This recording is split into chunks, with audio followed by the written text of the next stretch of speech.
Hello, welcome back to my YouTube channel. My name is Radhika. I am a 4th year medical student, and today I want to talk about how you can achieve academic success and just overall be a more confident, fulfilled, and happy person this year. Now, I'm not going to sit here and say, oh, you need to be organized, you need to follow this specific study technique and do this and that. I really just want to break it down into 3 very simple steps.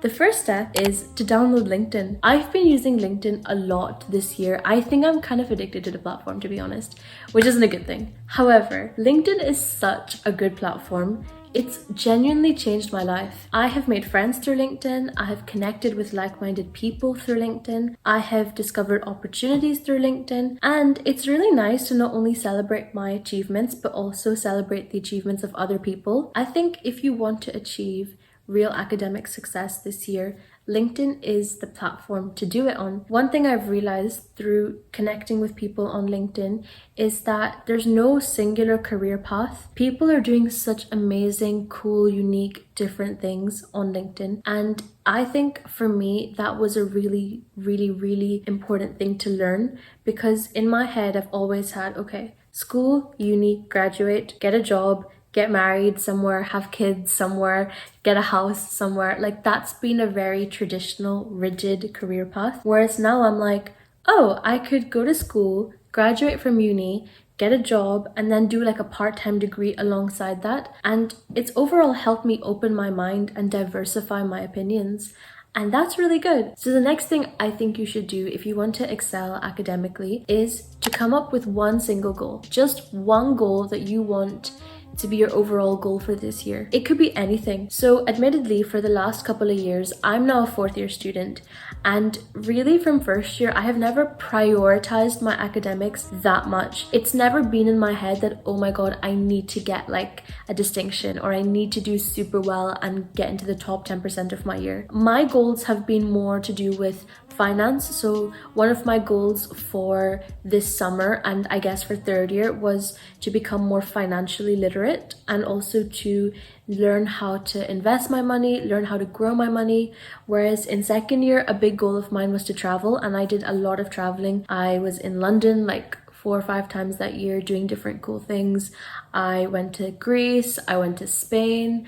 I did a lot of traveling that year. I think having an overall goal for each year is really useful because it tailors your focus and it kind of shifts your mindset to, okay, I need to achieve this. So for me, this year is my finals year, as in I need to pass these national exams in order to get one step closer to graduating. So my goal this year is quite simply to pass my finals. And how am I going to do that? Well, there are a couple of things that I'm going to do, and I'll talk about those in a minute. I think the main thing when it comes to setting a goal is don't deep it. If there's one thing I've learned from uni, it is that nothing is that deep. Like, nothing in life is that deep. We can tend to overcomplicate things when they don't necessarily need to be overcomplicated. I have done a million different exams. I've done so many exams and I've made it through them. And this is nothing different. This is nothing big. It's just a bigger exam compared to the other ones I've sat. So now that I know what my goal is, the next thing I need to do, and the next thing you should do once you come up with your goal, is break it down. Break it down into smaller, manageable chunks. Maybe you could divide your year into 4 quarters. For me, I know that by Christmas time, I want to have done X amount of questions on QuesMed, or I want to have covered this much of my content map. And I know that, okay, well, closer to the exams, I'm going to be grinding a lot more. So I want to make sure that I am hitting off all the points I need to be so that I feel prepared. You might be a 1st year student watching this video, or a 2nd year student, and you might be thinking, well, I don't have finals, so what other goals can I have? Well, a very simple goal, but a goal that is genuinely worth working towards to achieve academic success, is to work on your CV. As you progress, it becomes more difficult to find time to focus on building your CV. And it's really important to have a good CV because obviously that helps open up different opportunities. That's why I talk about LinkedIn, because you can use LinkedIn to find different opportunities, and also you can connect with people who are in industries that you want to work in. I did a lot of different things during my second and third year of uni that I put on my CV. So simple things would be working as a student ambassador. That is something that I'm going to get an award for, and that's something that looks good on my CV. Or alternatively, if you want to get involved in projects or publications, trust me, it's a lot easier to do those things when you're younger than when you're a bit older and you have like important exams that, to be honest, need a lot of time and energy. The main thing I want to stress in this video is that academic success is not just the only area of success that you should be aiming for. I think real academic success comes from whenever you're yourself a good person physically and mentally. If you're the type of person that is burning yourself out by studying late into the night, by always slogging it in the library, by saying no to meeting your friends because you're busy, or by not prioritizing your relationship with your girlfriend or your boyfriend because you're too busy to work, eventually you're going to become resentful of your work, and that's going to lead you to hating it and hating people around you. So real success, in my opinion, comes from balance, and that's the final part, in my opinion, to achieving real academic success.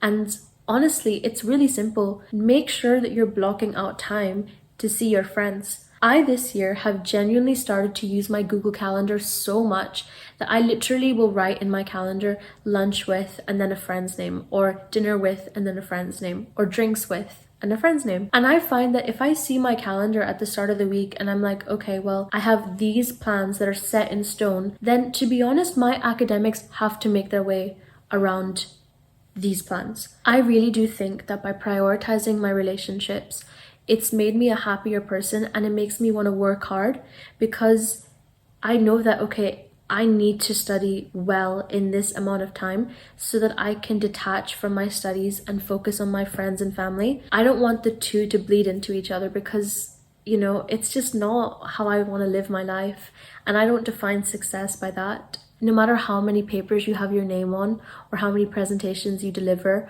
or how high your marks are, the people that I see achieving all of those things are not necessarily the happiest people or the most successful.